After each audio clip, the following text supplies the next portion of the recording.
सद्बुद्धि, सन्मार्ग और कार्य का संकल्प देना, अडिग रहे विश्वास तुम पर, ऐसा अंतः कर देना। मेरे हृदय में आने में तुम्हें कोई संकोच न हो। हे गुरुदेव, मुझे नजरों से दूर कभी न होने देना।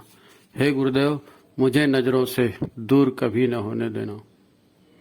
नमस्कार, गायत्री चिंतन धारा के इस एपिसोड में आपका स्वागत है। मित्रों, आपने लोगों को अपनी तकदीर या प्रारब्ध के बारे में, नसीब के बारे में काफी कुछ कहते बोलते देखा होगा। अच्छा, कई लोग वास्तव में बहुत बुरी कंडीशन में होते हैं, जहां मुसीबतों से बचने का कोई रास्ता उन्हें नहीं दिखता।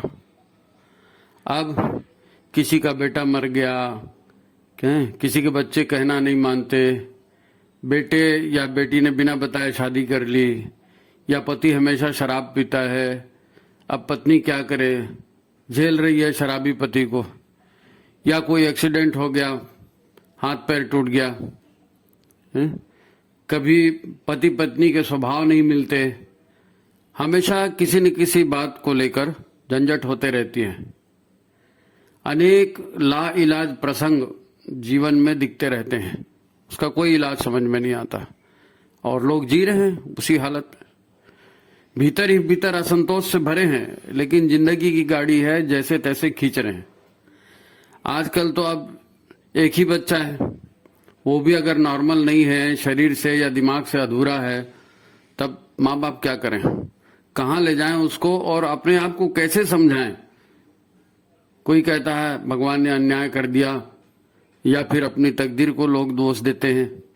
सवाल ये है कि इस स्थिति में वो जो फंसा हुआ व्यक्ति है वो क्या करे, कैसे जिए। कोई इलाज काम न करे तो हमारे पास क्या रास्ता है। मित्रों, बड़ा महत्वपूर्ण विषय है। प्रारब्ध या तकदीर का क्या करें, इसको कैसे सुधारें, बड़ा महत्वपूर्ण विषय।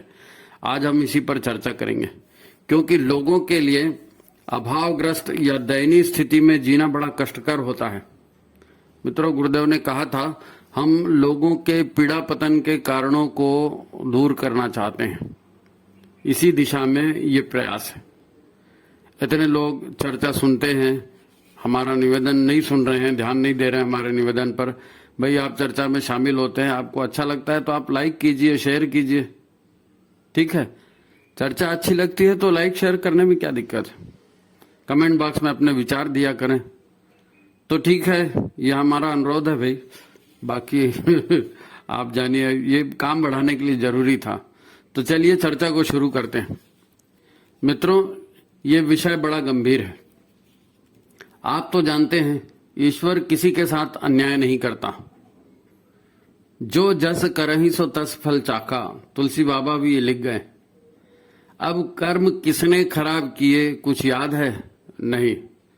फिर कभी जाने अनजाने कुछ हुआ भी हो तो अब उसका परिणाम इतने वर्षों बाद या पिछले किसी जन्म में किए गए कर्म अब इस जन्म में उसका परिणाम, बात कुछ समझ में नहीं आती।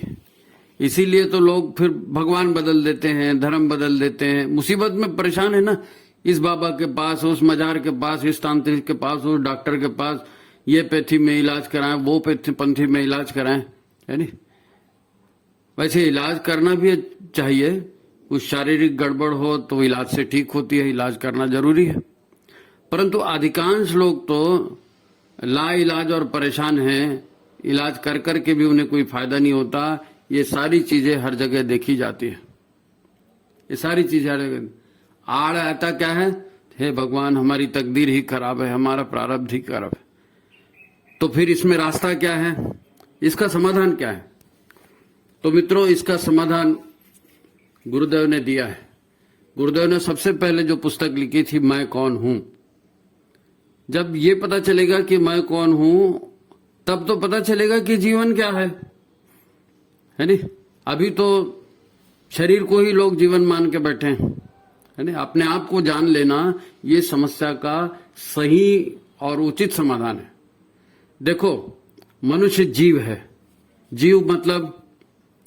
जीव मतलब जो सदा जीवित रहता है, और जीव का मतलब है सूक्ष्म शरीर, हाँ, जीव का मतलब है सूक्ष्म शरीर। जीवन सूक्ष्म शरीर का ही है।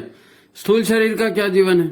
स्थूल शरीर तो बदलते रहता है, कामनाओं के अनुसार, इच्छाओं के अनुसार, समय के साथ रंग रूप बदल जाता है। स्त्री पुरुष बन जाती है, पुरुष स्त्री बन जाता है, बच्चा बूढ़ा बन जाता है, जवान हो जाता है, या अन्य किसी पशु योनि में शरीर पा लेता है। तो जीव मतलब है जीवन, और जीवन कभी नहीं मरता। जो शरीर के माध्यम से क्रियाएं करते रहता है वो जीवन है। जीव शरीर को कुछ समय के लिए अपना घर बनाता है, जैसा भी शरीर उसकी जरूरत रहती है वैसे शरीर ले लेता है, उसी में रहना शुरू कर देता है। परिवार वाले फिर उसका नाम रख देते हैं, तुम्हारा नाम अमुक, तुम्हारी जाति अमुक, तुम्हारी व्यवस्था अमुक। ये परिवार वाले उसको बता देते हैं, ये उसका अहम बन जाता है कि मैं अपने आइडेंटिटी उसका, यानी अब जीव परिवार में पैदा हुआ तो तरह तरह के रिश्ते भी बन गए, फिर रिश्ते भी बन गए तो रिश्तों को निभाना शुरू कर दिया। वास्तव में शरीर सिर्फ यंत्र है, शरीर सिर्फ उपकरण है, शरीर सिर्फ एक माध्यम है, एक मशीन है। इस मशीन में कई हार्डवेयर हैं, कई सॉफ्टवेयर हैं सॉरी, जो स्वाद लेने वाला है, जो इच्छाएं करने वाला है, जो अपना पराया समझने वाला है। ये बॉडी नहीं है, बॉडी अपना पराया नहीं समझती, सूक्ष्म शरीर अपना पराया समझता है। इसमें मन है, प्राण है ना, मन प्राण से युक्त सूक्ष्म शरीर है। सूक्ष्म इंद्रियां, 5 सूक्ष्म इंद्रियां हैं, 5 सूक्ष्म ज्ञानेंद्रियां हैं। ये भी शरीर की नहीं, सूक्ष्म इंद्रियां जीवन की है, सूक्ष्म शरीर की है। सूक्ष्म शरीर ही वास्तव में जीवन है। जब शरीर सो जाता है तब भी ये सूक्ष्म शरीर सपने में वो सारी क्रियाएं करते रहता है, बिना शरीर हिलाए भी उसका जीवन चलते रहता है, सपने में चलते रहता है। और सपने में अंधा भी हो जाए, कोई बहरा भी हो जाए, तो सपने में वो अंधा बहरा नहीं होता, सपने में वो पूरा ही होता है। अच्छा, शरीर भी मर जाए तो भी जीवन तो जीवित ही रहता है, जीवन तो जीवित ही रहता है। शरीर खराब हो गया, उसने जीवन छोड़ दिया, फिर अशरीर योनि पहले प्रेत बन गया, भूत बन गया, जो भी बन गया। अरे तो जीवन कभी खत्म नहीं हो रहा है, जीवन एक कंटिन्यूअस प्रोसेस है। मित्रों, कष्टकर स्थिति में होना एक बात है और उसी में डूबे रहना ये दूसरी बात है। कष्ट है, अब इंसान है, जन्म लिया है, कष्ट तो होगा, लेकिन उसी में अगर बात चिंतन करते रहे, उसी में डूबे रहे तो फिर तो मुश्किल है।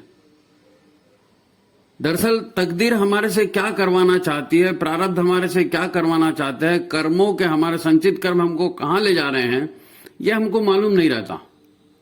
अच्छा, आपने पूर्व अपने जो राष्ट्रपति थे एपीजे अब्दुल कलाम, उनके बारे में सुना होगा, है नहीं? वो किसी समय एयरफोर्स में जाना चाहते थे, नहीं जा सके, फेल हो गए वहां, एयरफोर्स में नहीं जा सके, उनको बड़ा बुरा लगा। लेकिन उनके प्रारब्ध, उनकी तकदीर, उनके कर्म ऐसे थे कि उन्हें तो मिसाइल मैन बनना था, भारत का राष्ट्रपति बनना था। अगर एयरफोर्स में चले जाते तो राष्ट्रपति कैसे बनते अरे अच्छा, विवेकानंद जी का भी उदाहरण कितना शानदार उदाहरण। विवेकानंद जी रामकृष्ण के पास गए थे घरेलू परिस्थितियों से परेशान होकर। ओ बाबा जी, आप साधु महात्मा हैं, बड़े तपस्वी हैं, आप थोड़े हमारे ऊपर कृपा कर दो, हमको नौकरी लगा दो। नौकरी मांगने गए थे ना विवेकानंद तो रामकृष्ण के पास, लेकिन रामकृष्ण ने उनको स्वामी विवेकानंद बना दिया, क्योंकि तकदीर उनको वहां ले गई थी, उनके कर्म उनको वहां लेके गए थे। और रामकृष्ण में संपर्क है, रामकृष्ण ने उनको ऐसा तेज दिखाया और उनको विवेकानंद बना दिया। अच्छा, कई लोग संघर्षों से थक जाते हैं, संघर्षों से हार जाते हैं, उन्हें कोई रास्ता नहीं दिखता और इसीलिए वो परेशान होते हैं, है ना? अच्छे सत्संग में रहेंगे, अच्छे चिंतन में रहेंगे तो कोई ना कोई अच्छा मार्गदर्शक अगर बनाएंगे तो रास्ता छूट भी सकता है, उस रास्ते के कष्ट दूर भी हो सकते हैं, है नहीं? अपना रास्ता कई लोग थक हार के रास्ता बदल लेते हैं और फिर नशे में चले जाते हैं, फ्रस्ट्रेशन में चले जाते हैं और अपने जीवन को खराब कर लेते हैं। अच्छा, आज का एक उदाहरण देखो। आज एक फिल्मी हीरो है नवाजुद्दीन सिद्दीकी, आपने नाम सुना उसका? नवाजुद्दीन सिद्दीकी बड़ा सुपर हिट जा रहा है आजकल, है नहीं? उसने national school of drama, NSD जो बोलते हैं, यानी वहां से अभिनय की ट्रेनिंग ली थी और मुंबई आ गया। मुंबई जैसे शहर में 18 साल तक वो लड़का सिर्फ एक एक रोल के लिए तरसते रहा, एक सीन का रोल, बस एक सीन का, आधे मिनट का, 1 मिनट का, आधे मिनट का, 1 मिनट का, ऐसे ही सीन। वो 18 साल तक उसको कोई रोल नहीं मिला, फटे हाली में रहते रहा। कभी धनिया बेचा, कभी सब्जी बेची, नहीं मालूम क्या क्या किया उस आदमी ने, लेकिन प्रयत्न नहीं छोड़ा और सीखते रहा। अपने काम और लगन की बदौलत आज वो मुंबई में ही, उसी मुंबई में जहां 18 साल तक लाते खाया, उसी मुंबई में आज वो सुपरस्टार बन गया, क्योंकि सीखते रहा, वो अपनी प्रतिभा का विकास करते रहा। आज मुंबई में उसका 50 करोड़ का बंगला है। बात एक ही है और एकदम साफ साफ इस बात को समझ लेना चाहिए, योगः कर्मसु कौशलम, है नहीं। योग क्या है? कुशलता पूर्वक कर्म करना। यदि आपको सुखी रहना है, यदि आपको समृद्ध रहना है, तो योग पूर्ण जीवन होना चाहिए। उसका अर्थ है कुशलता से करें। जिस भी काम को करते हैं तो अच्छा काम करेंगे तो परिणाम भी अच्छा ही जाएगा। किसी भी क्षेत्र में काम करें, बहुत से काम है जीवन में, जो भी परिस्थितियां हों उसमें अपने कर्म पूरी कुशलता से किए जाने चाहिए। पूरा ज्ञान, पूरा अनुभव प्राप्त करना चाहिए और अपने आप को कुशल और कुशल लगातार बनाते रहना चाहिए। खैर, ये तो भौतिक जीवन की बात है। अब एक और भी तरीके से सोचा जाना चाहिए। कौन सा तरीका? आपने योगीराज अरविंद या महर्षि अरविंद जी का नाम सुना होगा।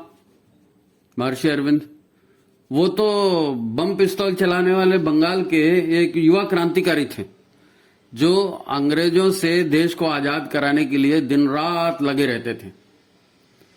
उन्होंने अपने जीवन की कोई परवाह नहीं की। दिन रात भारत माता कैसे आजाद हो, देवभूमि भारत का प्राचीन गौरव कैसे प्राप्त हो, इसी चिंतन में रहते थे। और ये चिंतन उनका 24 घंटे चलता था, है नहीं। उनके नाम से अनेक वारंट अंग्रेज सरकार ने जारी किए थे उनको पकड़ के सजा देने के लिए। तो फिर वो भी उस परेशानी से बचने के लिए पांडिचेरी चले गए। पांडिचेरी ब्रिटिश हुकूमत में नहीं थी। तो मित्रों, एक बात याद रखना, जब कोई मन प्राण से किसी अच्छे काम में जुट जाता है लगन से, तो हिमालय की ऋषि सत्ताएं भी उसका मार्गदर्शन करती हैं। हिमालय की ऋषि सत्ताएं सच्चरित्र अच्छे व्यक्ति का, जो अच्छा काम करने के लिए जी जान से बढ़ा है, उसकी सहायता करती हैं। श्री अरविंद जी का संस्कृति बचाने का संकल्प उन्हें योग के मार्ग पर ले गया और तब उन्होंने नए नए देशभक्त और क्रांतिकारियों को उभारने के लिए योग और तप का मार्ग चुना कि भाई मेरे अकेले से क्या होगा, मेरे जैसे हजारों लोग खड़े होने चाहिए। उसके लिए उन्होंने तप किया और योगी राज कहलाए। और जब उन्हें ज्ञान हुआ कि ईश्वरीय शक्तियां किस प्रकार सहयोग करती हैं, दुनिया कैसे चलती है और ये सारा हो, तब उन्होंने वो प्रत्यक्ष क्रांतिकारी वाली इमेज छोड़कर के योग को माध्यम बनाया था, लोगों को उभार रहे थे। तो वो सन 1920 के लगभग का समय था। उसी समय उन्होंने अपने योग बल से देखा और घोषणा कर दी कि अब भागवत मुहूर्त शुरू हो गया है। भागवत मुहूर्त माने ईश्वरीय सत्ता, ऋषि सत्ता ने दुनिया के दुख दर्द दूर करने के लिए योजना बना ली है। आगामी 100 वर्षों बाद भारत का पुनः स्वर्णिम काल आएगा। भारत पुनः विश्व गुरु का पद प्राप्त करेगा। भारत माता जो है सुजलाम सुफलाम फिर से हो सकेगी। पर हां, ये अनुभव उन्हें ही होगा जो विश्व की परिस्थितियों को निष्पक्ष होकर देख रहे हैं। आज इसको देख सकते हैं। यदि आप दुनिया भर के समाचार निष्पक्ष होकर देखेंगे तो आपको पता चलेगा कि वास्तव में किस प्रकार हिंदुस्तान का सम्मान आज बढ़ रहा है। 100 साल हो गए ना उस चीज को। उन्होंने जो सूक्ष्म जगत में देखा था और भागवत मुहूर्त की घोषणा की थी, बहुत संघर्ष हुआ इस दौरान 100 साल में, है नहीं। निष्पक्ष होकर जो देखेंगे उन्हें शोधपूर्ण दृष्टि से देखना पड़ेगा। हर जगह रिसर्च करके देखना पड़ेगा। शोधपूर्ण अध्ययन ये बहुत महत्वपूर्ण बात है। हर व्यक्ति को जीवन में शोधपूर्ण अध्ययन की प्रक्रिया अपनानी चाहिए। हाँ, दुनिया तो ऐसे ही चलती है, मुझे सब मालूम है, मैं सब जानता हूं। अब लोग इसी सोच में जीते रहते हैं और फिर इसको उसको तकदीर को दोष देते रहते हैं। यही तो करते हैं सब। हम क्या कर रहे हैं, हमें क्या करना चाहिए, क्या सोचना चाहिए, परिस्थिति क्या है, इधर किसी का ध्यान नहीं है। उसने मेरा काम बिगाड़ दिया, उसने मेरे साथ ऐसा कर दिया, अब लग जाओ फिर जाओ उसी में। ये इसी तो चल रहा है। आप किसी को भी पूछ लो क्या करना है लाइफ में, उसको कुछ मालूम है? किसी को पूछ लो क्या करना है लाइफ में, तो वो यही कहेगा, अरे बढ़िया कमाओ, अच्छा खाओ पियो, घूमो फिरो, ऐश करो, दुनिया का मजा लो, थोड़ा बहुत दान पुण्य कर लो, नाम कमा लो। ताकि इज्जत से रहना हो जाए, इज्जत मिल जाए ना, मजा करने मिल जाए तो और क्या चाहिए अब। अरे भाई, सब सारी दुनिया इसी भाग दौड़ में लगी है कि पैसे कमा लें और बढ़िया मजा करें, सब इसी में लगे। तब फिर ये गला काट परेशानी उसी वजह से तो हो रही है। अच्छी बात है, लगे रहो भाई, है ना मेरे भाई। पर मैं कहता हूं कि शोधपूर्ण अध्ययन, इसको समझ लो आप, क्योंकि परिस्थिति क्या है, मैं क्या हूं, मुझको क्या करना चाहिए, ये तो आप ही तय करोगे ना। जिस लाइफ को बेहतर बनाने की आप सोच रहे हो, उस लाइफ के बारे में आपने जाना ही क्या है। व्हाट इज लाइफ, बोलो। जीवन में क्यों हमें कुछ मिलता है और क्यों हमसे कुछ छिन जाता है, अरे कुछ न कुछ मिलते रहता है, कुछ न कुछ छिनते रहता है। तो क्या कारण है इसका, जानते हो। तो दूर करने के लिए, अपनी मुसीबत को दूर करने के लिए, सबसे अच्छे के लिए, सब तो मरे जा रहे हैं, लेकिन जानता कोई नहीं कि कैसे अच्छा होगा, क्या होगा। ना तो शरीर को लोग स्वस्थ रख पाते हैं, न ही दिमाग को स्वस्थ रख पाते हैं, न खुद चैन से जीते हैं, न दूसरे को चैन से जीने देते हैं। जब देखो तब टेंशन टेंशन टेंशन, यही अच्छा रिजल्ट। ये इसी अच्छाई के लिए लड़ रहे हैं क्या सब लोग। गुरुदेव ने कहा था, बेटा जानते हो आज का संकट क्या है। आज का सबसे बड़ा संकट है आस्था का संकट, दुर्बुद्धि का संकट। इसी से भौतिक स्वार्थ बढ़ा है। दुर्बुद्धि के कारण ही लूट खसोट बढ़ रही है, भोग की भावना बढ़ रही है, छल कपट बढ़ रहा है। इसी से मनुष्य होकर भी लोग जो है असुर जैसा, दैत्यों जैसा जीवन व्यवहार कर रहे हैं। इंसान जीते जी राक्षस टाइप का हो गया है, ये दुर्बुद्धि के कारण, अनास्था के कारण। हमारी संस्कृति सर्वे भवन्तु सुखिना का संकल्प जगाती है। हमारी संस्कृति गायत्री और यज्ञ की संस्कृति है। सद्बुद्धि और सत्कर्मों पर चलने को ही ये धर्म कहती है। इसी के संस्कार हमारी संस्कृति देती है। अच्छा, आप संस्कार से क्या समझते हो। संस्कार बार बार नाम सुना होगा इसका, है नहीं। तो जानते क्या है संस्कार क्या होता है। ये जो प्रारब्ध या तकदीर की बात करते हैं ना, ये कर्म फल पर बड़ा जोर देते हैं। संस्कार वाले इस बात पर ज्यादा बोलते हैं, भैया कर्मों का फल है, अच्छा है, कर्म करेंगे। तो कर्म के बारे में ये ठीक से जानते हैं क्या। आप जानते हैं कर्मों के बारे में। लोग मन वचन और प्रत्यक्ष कर्म की बात करते हैं। अब कर्म के संस्कारों के बारे में क्या कहेंगे। आप शोध करेंगे, रिसर्च करेंगे तो पाएंगे कि ये कर्म के संस्कार ही जीवन की भावी रचना करने वाली असली ताकत है। संस्कारों से ही भावी जीवन तय होता है कि हम कैसे करेंगे आगे चल के। आपने गर्म तवे को पकड़ा, एक उदाहरण बता रहा हूं आपको। आपने गर्म तवे को पकड़ा और आपका हाथ जल गया, तो कर्म किया, गर्म तवे को पकड़ा और हाथ जल गया, उसका परिणाम हो गया।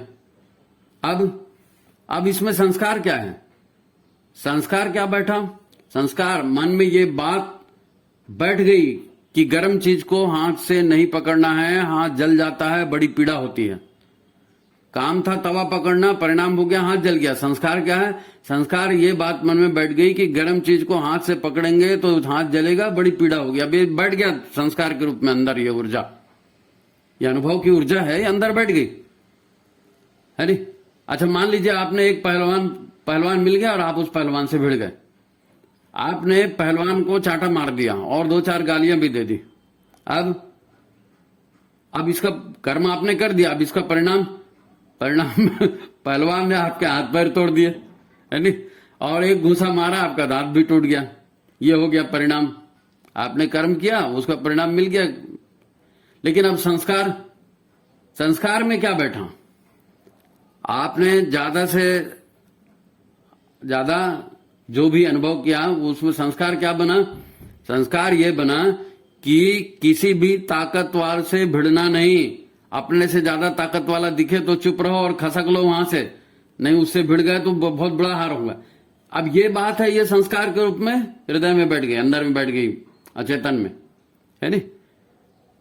देखो, आदमी 36 बुरे काम मन वचन कर्म से करता है, कई तरह के बुरे काम करता है।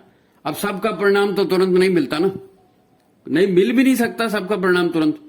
परंतु आपके अचेतन में इसके संस्कार, इसकी छाप, इन कर्मों की जो परिणाम देने वाली ऊर्जा है, ये ऊर्जा जो है ये चिपक गई। कहां चिपक गई? आपके अचेतन मन में। और ऐसा नित्य होता है, हजारों बार होता है नहीं? कर्म कभी पकड़े गए तो सजा मिल गई, और नहीं पकड़े तो अचेतन में उसके संस्कार तो जम ही गए ना, उसको कोई नहीं हटा सकता। अच्छा, आप स्वयं करते हैं तब तो होता ही है, आपने स्वयं कर्म किया तो उसके संस्कार पड़ गए, ये तो है। पर लोगों को यदि आपने करते हुए देखा तो उसके भी संस्कार पड़ते हैं।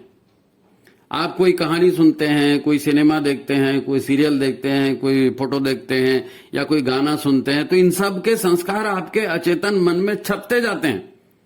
ये सारी ऊर्जा जो है अचेतन मन में संग्रहित होते जाती है। जितने अनुभव हैं सब मेमोरी के रूप में, संस्कार के रूप में अचेतन मन में बैठ रहे हैं, लगातार बैठ रहे हैं।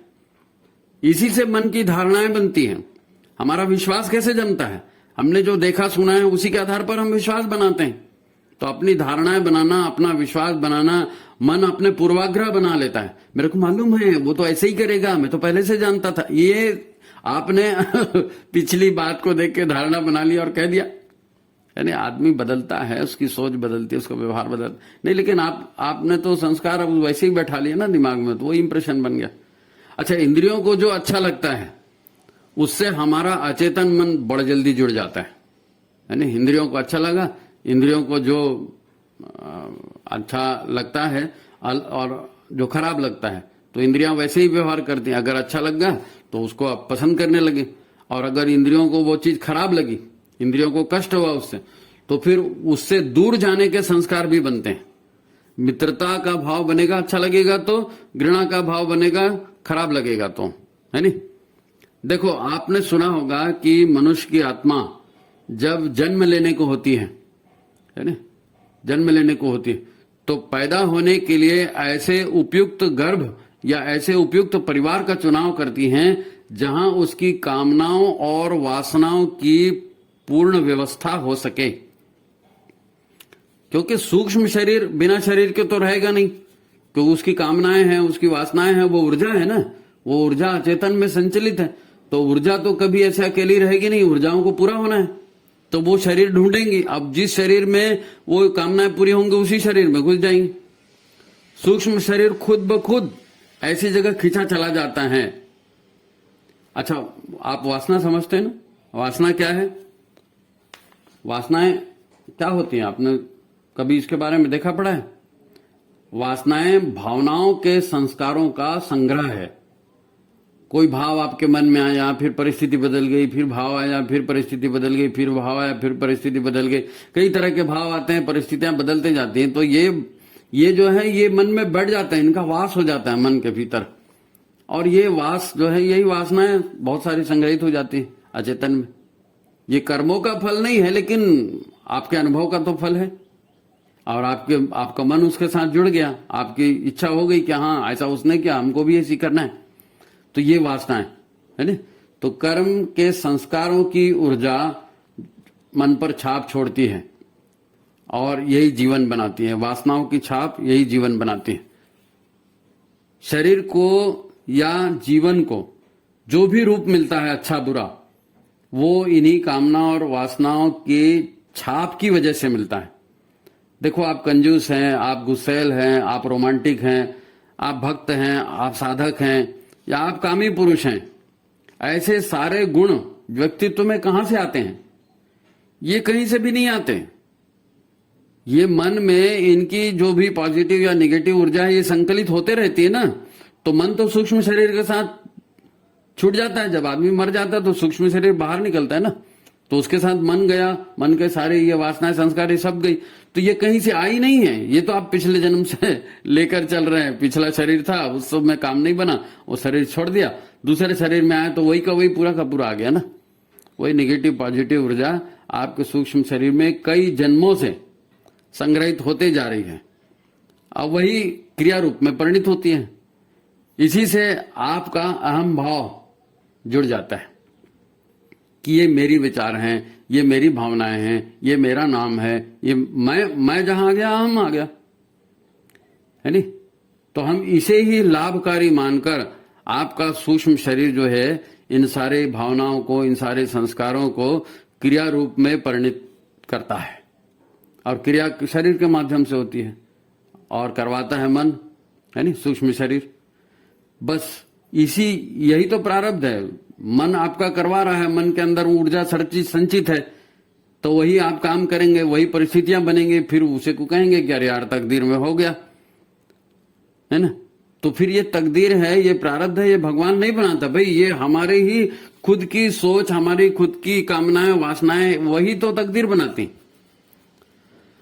तब क्या समझे, हम जन्म लेते हैं, मतलब क्या होता है, मतलब यह कि हम न तो जन्म लेते हैं और न ही हम मरते हैं, क्योंकि ये लाइफ तो कंटिन्यूअस चल रही है, ये लाइफ कंटिन्यूअस चल रही है। मर गए तो भी लाइफ खत्म नहीं हुई ना, ये यात्रा लगातार जारी रहती है। जैसे हम ट्रेन में यात्रा करते हैं, कभी ट्रेन बदलते हैं, कभी डब्बा बदलते हैं, कभी हमारी बर्थ बदल जाती है, और जैसा टिकट हमारा बना है वैसी यात्रा चल रही है नहीं। यात्री नहीं बदल रहा है, डब्बा बदल रहा है, सीट बदल रही है, बर्थ बदल, यात्री तो वही है। अब टिकट एसी का है, टिकट स्लीपर का है, या टिकट जनरल का है, या टिकट बस का है, ये टिकट यानी सामर्थ्य। तो जैसा हमारा सामर्थ्य था, जैसी हमारी पात्रता थी, जैसी योग्यता थी, वैसा जन्म, वैसे वातावरण में हम पैदा हो गए, है नहीं। वही हमारी मनस्थिति बनी रही और उसी से हमारा शरीर भी बना। हमने स्वयं ही ये सब बनाया है। भाव ऊर्जा, संस्कार ऊर्जा ने अहम भाव से जुड़कर इस शरीर को, इन परिस्थितियों को ये रूप दिया है, ये रूप दिया। आप किसी के साथ अत्याचार करते हैं तो वही फिर अगले जन्म में आपका बदला लेता है। आप किसी से दया भावना रखते हैं तो वही दया भावना आपको इस शरीर में कोई ना कोई मदद करने वाला मिल जाता है। तो आपके दोस्त और दुश्मन भी ऐसी कर्मों के, संस्कारों की वजह से ही तो बनते हैं। जिसने लिया है वो आके देगा, जो जिसने दिया, जिसको आपने दिया था वो आके आपके साथ उस तरह का बदला लेगा। तो फिर इसीलिए कहा जाता है कि मैं कर रहा हूं, इस बात से आप दूर रहिए। जहां अपने मैं को बीच में लगाया कि मेरा आदमी, मेरा मतलब, मेरी इच्छा, मेरी ताकत, जहां मैं लगाया तो फिर उस मैं की ऊर्जा का संकलन आपके अंदर हो गया, क्योंकि अहम भाव है ना, ऊर्जा आपके अंदर। इसीलिए जो कहा जाता है, साधु संत कहते हैं, गुरुदेव भी कहते हैं कि हमें जो है साक्षी भाव में जीना चाहिए, दर्शक बनकर जीना चाहिए। आप जीवन जिए, जीवन के लिए जो आवश्यक बातें हैं वो करें, ज्ञान अर्जन करें, सत्कर्म करें, है ना। लेकिन मैं कर रहा हूं और इसने मेरी इज्जत खराब कर दी और मेरी इंसल्ट कर दी और मेरे साथ ऐसा हो गया, मैं को जहां घुसाए, है ना, तो फिर गए, फिर वो कर्म के संस्कार आपके साथ जुड़ जाएंगे। और ईश्वर का काम समझ के करेंगे, गुरु का काम समझ के करेंगे, तो फिर जो है आपको कोई हानि नहीं होगी। मुझे प्रिय है, ये मुझे अप्रिय है ना, तो बस जहां जुड़ गया तो फिर जीवन में वही उतरेगा। इसीलिए कहते हैं कि आप प्रारब्ध को टाल नहीं सकते, क्योंकि प्रारब्ध क्या है, आपके कर्मों की संचित ऊर्जा है, कर्मों की संचित ऊर्जा है, जो संस्कारों के रूप में है, जो वासना के रूप में है, आपके अचेतन में चिपकी है। फिर से कह रहा हूं, है ना, कि ये मुझे अप्रिय है, ये मुझे प्रिय है, ये सब कहेंगे तो ये सब जीवन में उतरेगा, है ना। और आप जिसको प्रारब्ध कह रहे हैं कि प्रारब्ध नहीं टलेगा, ये वही सारा ऊर्जा का संकलन है। ये ऊर्जा को निकालने के लिए तो शरीर धारण किया ना, तो वो तो निकलेगा। आज हम जिस भी परिस्थिति में भोग रहे हैं, वो परिस्थितियां सूक्ष्म रूप में हमने ही अपने अचेतन में संकलित करके रखी है। तो सूक्ष्म शरीर ही तो आपका जीवन है। स्थूल शरीर तो बदलते रहते हैं ना, अपन शुरू में ही बोले। अच्छा बोलो या बुरा बोलो, ये जो भी परिस्थितियां हैं ये हमने ही बनाई हैं, इसलिए इन परिस्थितियों को लेकर ज्यादा चाव चाव करने की जरूरत नहीं है। ये हमारे भोग हैं। अब क्या, अब तो जीवन में बुरी तरह फंस गए। अब ये बंधन कैसे कटेगा, हो गए ना, पिछले कर्म थे, कर्म कट डाले, अच्छे बुरे जैसे भी थे, लेकिन अब वो बंधन बन गया है, अब वो सता रहे हैं कर्म। तो इन मुसीबतों में हम फंस गए हैं। जी नहीं, आपको किसी ने फंसाया नहीं है, आपके जो है स्वयं के कर्म की वजह से ये सारी सिचुएशन बनी है। और वही जो संकलित ऊर्जा थी, निगेटिव ऊर्जा थी, अब वो निकल रही है, इसलिए ज्यादा परेशान ना हो। और ये मान कर चलो, ये समझ करके चलो, गुरुदेव ने इसीलिए कहा था कि मैं कौन हूं, अपने आप को जान लो भाई। सारा जीवन ही चेतना और सूक्ष्म ऊर्जाओं का संतुलन है। पूरा ब्रह्मांड सूक्ष्म ऊर्जाओं का संतुलन है। पदार्थ भी ऊर्जा से ही बने हैं। हमें जो भी निगेटिव या पॉजिटिव ऊर्जा के संस्कार अपने अचेतन में हमने जमा करके रखे हैं, वही तो अपना पॉजिटिव या निगेटिव प्रभाव जीवन में दिखा रहे हैं। अब बुरा लग रहा है ना, तो लगने दो। इसके लिए किसी को दोष देकर दुश्मनी का नया खाता मत खोलो कि इसने मेरे साथ अत्याचार कर दिया ना। कोई किसी के साथ अत्याचार नहीं करता है ना। तो फिर जैसे आप क्रिया की प्रतिक्रिया दोगे ना, बदले की भावना में जियोगे तो और ज्यादा फंसते जाओगे। कोई बचाने के लिए नहीं आने वाला है। आप लगे रहिए मैं मेरा करके, सामने वाला भी मैं मेरा करेगा, तो भिड़ते रहो, फिर खून खच्चर होते रहे, उसका कोई रिजल्ट निकलेगा? नहीं निकलेगा। अपनी भलाई इसी में है कि ये बुराई अपने अचेतन से निकल रही है ना। जो भी अपनी बुराई थी अपने अचेतन में संकलित थी, ये निकल रही है, और ये दर्द और ये मुसीबत ये मवाद के रूप में निकल रहा है, ये समझ लो आप।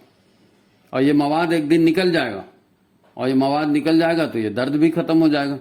ये जो निगेटिव ऊर्जा संकलित की थी ना, ये निगेटिव ऊर्जा एक्टिव हो रही है तो तकलीफ हो रही है। मुसीबत वाली खराब परिस्थितियां जो बनी है वो उसी ऊर्जा के निकलने की वजह से बनी है। तो इसको निकल जाने दो चुपचाप, यानी इस रात की भी सुबह होगी, इस दर्द का भी अंत होगा, इंतजार करो, है नी। और अगली सुबह को बेहतर कैसे बनाना है उसके लिए प्रयास करो। क्योंकि पहले के कर्म किए थे, आज बुराई में फंस गए ना चक्कर में, तो लेकिन इस चक्कर में फंस रहे हैं, भोग रहे हैं तो ठीक है, लेकिन आज भी कर्म करने के लिए स्वतंत्र है। तो आज आप भविष्य को अच्छा बनाने के लिए कोशिश करो, है ना।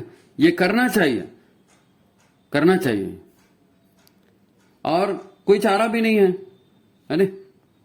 आत्महत्या कर लोगे तो बड़ा और निगेटिव काम हो जाएगा। नहीं साहब, बहुत दर्द भरी जिंदगी है, मैं तो अपना जीवन ही खत्म कर देता हूं, इससे अच्छा जीने से क्या फायदा, मर जाओ। अब मर लोगे तो और बड़ा पाप कर डालोगे, और कठोर भुगतान है इसका, है नहीं। क्योंकि ईश्वर के बनाए शरीर को आपने नष्ट कर दिया, तो उसका तो फल मिलेगा, उसके संस्कार और भी बड़े बुरे प्रभाव देने वाले होंगे। किसी दूसरे को मारोगे तो फिर और ज्यादा निगेटिव ऊर्जा भरेगी। हाँ, तो फिर क्रिया और प्रतिक्रिया, संग्रह और ऊर्जा का संग्रह और ऊर्जा का निष्कासन। क्रिया और प्रतिक्रिया, ऊर्जा का संग्रह और ऊर्जा का निष्कासन, यही विधि का विधान है भाई। जीवन इसी से चलता है। ईश्वर किसी से कोई पक्षपात नहीं करता, ईश्वर किसी को कोई अच्छा नहीं बनाता, किसी को बुरा नहीं बनाता, और कर्म फल से कोई नहीं बचा। कर्म के संस्कारों से न भगवान राम बच सके, न भगवान कृष्ण बच सके। सब ने भोगा है भाई, सबको भोगना पड़ता है। तो अब क्या कुछ नहीं हो सकता? नहीं, हो क्यों नहीं सकता? कितनी भी बुरी मुसीबत हो, कितनी भी बुरी परिस्थिति हो, कुछ न कुछ तो हो सकता है ना। अचेतन में संग्रहित निगेटिव ऊर्जा को हटाने के उपाय भी हो सकते हैं। देखो, अब जो तीर चल चुका है, जो प्रारब्ध बन चुका है, वो तो रुकेगा नहीं, तीर तो लक्ष्य पे लगेगा, है ना। लेकिन आप इस तीर की गति को कम कर सकते हैं, चोट को कम कर सकते हैं, लगने से उत्पन्न वाले प्रभाव को, दर्द को आप कम कर सकते हैं। घटना तो होगी, क्योंकि कर्म हो चुका है तो उसका तो निकलेगा, संस्कार तो बाहर आएगा। इस घटना से बहुत कुछ सीख भी सकते हैं हम, जो भुगत रहे हैं उससे सीखना भी चाहिए। यदि आप इसका दोष दूसरों पर न डालें तो आप सीख सकेंगे, है ना। अगर आप यही सोचते रहेंगे कि इसकी वजह से ऐसा हो गया, ये आदमी खराब हो गया, इसने मेरे को धोखा दे दिया, इसने मेरी जिंदगी नरक बना दी, तब तो आपका कुछ नहीं होगा। किसी ने आपकी जिंदगी नरक नहीं बनाई, ये सब अपने कर्मों का परिणाम है ना।